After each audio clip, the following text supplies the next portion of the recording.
नमस्कार विद्यार्थियों। Maths with Amit sir online platform में आपका स्वागत है। आज हम बहुपद के बारे में जानेंगे। कुछ बहुपद के एमसीक्यू क्वेश्चन करेंगे। बने रहिए साथ। पहला प्रश्न हमें दिया कि बहुपद का ग्राफ एक्स अक्ष को जहां काटता है वे बिंदु कहलाते हैं। जैसे हम बात करें, ये कोई ग्राफ है, मान लो ये इसका एक्स एक्सिस, ये एक्स डेश, ये वाई, और ये मान लो क्या हो गया, वाई डेश। ये मान लो कोई ऐसे बहुपद का मान लो कोई क्या हो गया, ग्राफ हो गया। ठीक है। अब एक्स अक्ष को मान लो यहां से और यहां से काट रहा है, तो जो graph y equals to P of X, X अक्ष को जहां से काटेगा वो बहुपद के क्या कहलाएंगे, शून्यांक। क्या कहलाएंगे, शून्यांक। अब वापस से देखना कि y equals to P of X, इसका ग्राफ एक्स अक्ष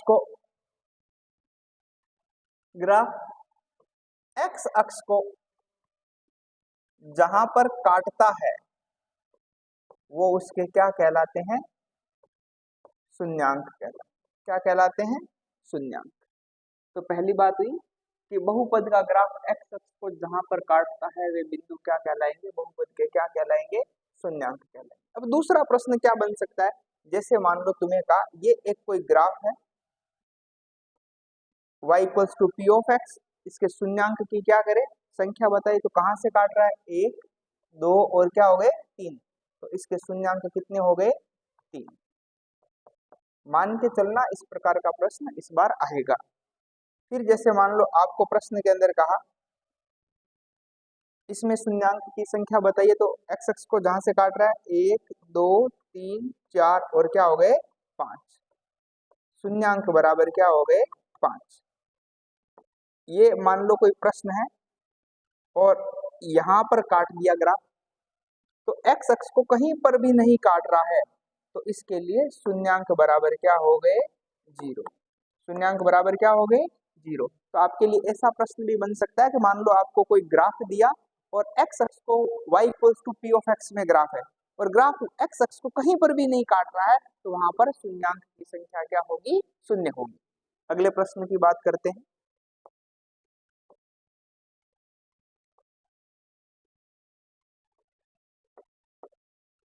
जैसे द्विघात बहुपद,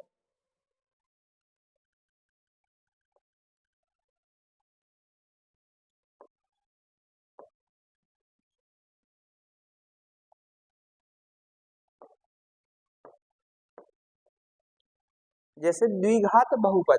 अब हम बात कर देते हैं द्विघात बहुपद। द्विघात बहुपद क्या होता है, a x square plus B x plus क्या होता है, सी बराबर जीरो। ये द्विघात समीकरण है। ये द्विघात समीकरण की कौन सी फॉर्म हो गई, स्टैंडर्ड फॉर्म, यानी क्या हो गई, मानक रूप हो गया। क्या हो गया, मानक रूप हो गया। जहां एबीसी हमारे पास में क्या होता है, रियल नंबर यानी वास्तविक संख्या होती है, और इसमें ए का मान क्या नहीं होना चाहिए, जीरो नहीं होना चाहिए। एक छोटा सा प्रश्न द्विघात बहुपद के बारे में बन सकता है कि द्विघात बहुपद का मानक रूप क्या होता है, तो क्या होता है, a x square plus B x plus c बराबर क्या होता है, जीरो। दूसरा प्रश्न बन जाता है a x square plus B x plus c में एबीसी क्या है, तो ये क्या होगा, वास्तविक संख्या। या ऐसा प्रश्न बन सकता है a x square plus B x plus c बराबर जीरो है, ए का मान होता है a greater than zero, a less than zero, a not equals to zero, none of this. तो आंसर क्या रहेगा, ए नॉट इक्वल्स टू क्या होगा, जीरो। अब यहाँ प्रश्न में क्या पूछा, द्विघात बहुपद की घात क्या होती है। तो एक बात ध्यान रखें, जितने घात का जो बहुपद है उसमें चर की जो अधिकतम घात होती है वही क्या कहलाती है, बहुपद की घात कहलाती है। जैसे हमारे पास में द्विघात बहुपद क्या होता है, x square plus B x plus c बराबर क्या है, जीरो। इसमें चर कौन है, एक्स है। इसकी उच्चतम घात कितनी है, दो। वही क्या कहलाएगी, द्विघात बहुपद की क्या कहलाएगी, घात कहलाएगी। जैसे आप और समझे,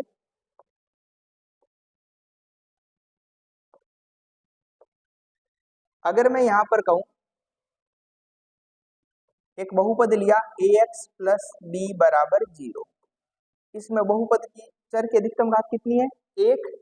तो एक घात के बहुपद को हम क्या बोलते हैं? या तो बोलते हैं एक घाती बहुपद, एक घाती को हम क्या बोल सकते हैं? रेखिक बहुपद।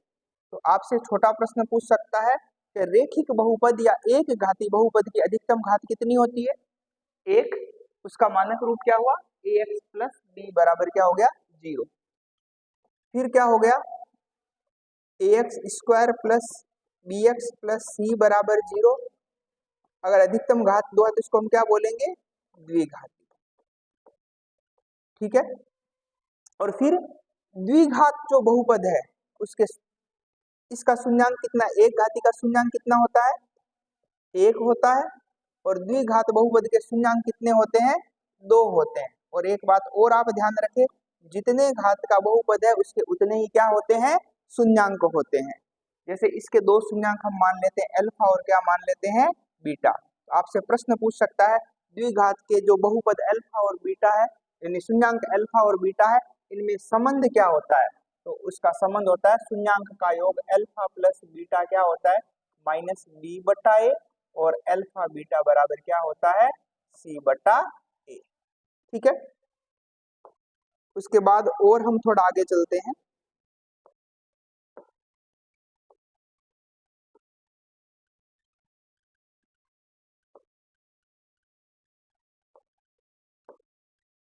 आपको प्रश्न के अंदर कहा, पहले हम बता चुके हैं कि यदि किसी बहुपद का ग्राफ x अक्ष को नहीं काटता है तो उसके शून्यांक होंगे। इस बात को समझे कि ये कोई मान लो बहुग्राफ है और मान लो ये कोई बहुपद है, ये x अक्ष को काट ही नहीं रहा है, तो इसके शून्यांक क्या होंगे? शून्यांक बराबर क्या होंगे? 0। तो राइट आंसर क्या हो गया? ऑप्शन ही नहीं है तो कोई नहीं। ठीक है। अब वापस से दूसरी बात कह दी कि बहुपद ax square plus B X में शून्यांक की संख्या क्या होती है? तो जितने घात का बहुपद होता है उसके उतने ही क्या होते हैं? शून्यांक। ठीक है। एक और बात करते हैं। जैसे आपको प्रश्न दे दिया, जैसे मैं ऐसे ही कोई प्रश्न ले रहा हूं कि एक कोई बहुपद ax square plus B x plus c है, तो आपसे कहे शून्यांक का योग और एक होता है शून्यांक का गुणनफल।